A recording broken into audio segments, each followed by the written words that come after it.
అయితే ఈ రోజుల్లో చాలామంది దగ్గర నుంచి మనం వింటున్న మాట ఎలా పుట్టింది, ఎందుకొచ్చింది అనేది పక్కన పెడితే సనాతన ధర్మం అనేది బాగా హ్మ్. వాడుతున్నారు. అయితే సనాతన ధర్మం అనేది దీక్ష బట్టలు వేసుకుంటే సనాతన ధర్మమా? పూజలు చేస్తే సనాతన ధర్మమా? హ్మ్. అసలు ఏంటి సార్ సనాతన ధర్మం అంటే మీ పరంగా సనాతన ధర్మం అంటే దాన్ని చాలా ఏం చెప్తారు? మంచి మాట అడిగారు. చాలా హ్మ్. అవసరమైన మాట. హ్మ్. సనాతనం అంటే ఎప్పటినుంచో ఉన్నది. ధర్మం అంటే మనం దేన్ని అనుసరించాలో అది. మనం వెళ్ళాల్సిన పాత్ ధర్మం. హ్మ్. అది ఎప్పటినుంచో ఉన్న ధర్మాన్ని సనాతన ధర్మం అంటారు. ఏమిటి అసలు సనాతన ధర్మం అంటే మీరు అడిగినట్టు పూజలు చేయడమా? వ్రతాలు చేయడమా? లేకపోతే దీక్షలు తీసుకోవడం అంటే వెరీ సింపుల్ అండి.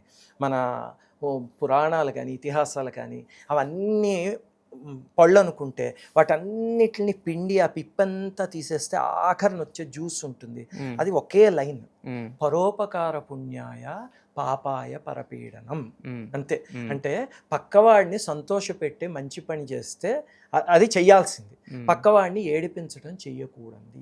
ఏది చెప్పినా, ఏ పూజ చెప్పినా, ఏం చేసినా సరే ఫైనల్‌గా వచ్చి ఆగేది ఇక్కడే. హ్మ్. అంటే అది ఎలా వస్తుందంటే అన్ని జీవుల్లోనూ భగవంతుడిని చూడడం. ఇప్పుడు రోడ్డు మీద పాపం ఓ పంది పడుకునుంది. ఓ పెద్ద రాయిచ్చుకుని కొడతాం పందిని. కొడితే అది పాపం కుయ్యో మొర్రో అంటే కొట్టినవాడు ఆనందపడతాడు. హ్మ్. ఏమిటసలది? దానివల్ల వీడికేం ఉపయోగం లేదు. పాపం ఆ జీవి బాధపడుతుంది. హ్మ్. అది తెలియాలనమాట. ప్రతి జీవిలోనూ భగవంతుడిని చూడటం. హ్మ్. ఇప్పుడు అది తెలియడానికి పూజ ఇవన్నీ స్టెప్స్.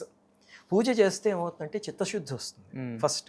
వచ్చి పాపం అంటే ఏమిటి? పుణ్యం అంటే ఏమిటి? ఇప్పుడు ఒకటి గుర్తుపెట్టుకోండి. పాపం చేసే ఏ మనిషికైనా తను చేస్తుంది తప్పు అని తెలుసు. తెలియకుండా చేసేవాడు మాత్రం ఎవ్వడు ఉండడు. అవును. ఇప్పుడు ఒక హత్య చేసేవాడైనా సరే మొట్టమొదట ఏం చేస్తాడు? చుట్టూ ఎక్కడైనా సీసీ కెమెరాలు ఉన్నాయని చూస్తాడు. దొంగతనం చేసేవాడు ఈ మధ్య కొన్ని వీడియోలు చూసాను నేను. దొంగతనం చేసేసి వెళ్ళిపోతూ సీసీ కెమెరా చూసి ఆ వీడియో అక్కడ పెట్టి చెంపలేసుకొని వెళ్ళిపోయిన వాళ్ళని చూసాను. ఆ! చూసారా మీరు చూసాను. అలాంటివి? చూసాను సార్. అంటే పైన ఒక సీసీ కెమెరా గమనిస్తోంది అంటే, అమ్మో! ఇది చేయకూడదు అని తెలుస్తోంది తెలుసు కదా! తప్పని. అదే సీసీ కెమెరా మనకి లోపలుంది భగవంతుడది. హ్మ్. చూడండి ఆ తప్పు చేసేటప్పుడు దొంగతనం చేసేవాడికి కూడా, "అరేయ్! నువ్వు దొంగతనం చేస్తున్నావు ఈరోజు తప్పు" అని లోపల నుంచి సిగ్నల్ ఇస్తాడు. హ్మ్. హత్య చేసేవాడికి కూడా సిగ్నల్ ఇస్తాడు.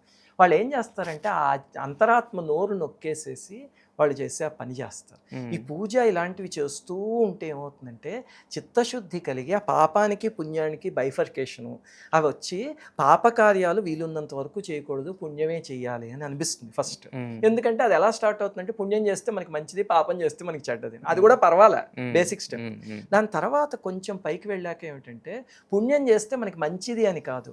అవతల వ్యక్తి సంతోషిస్తున్నాడు కదా!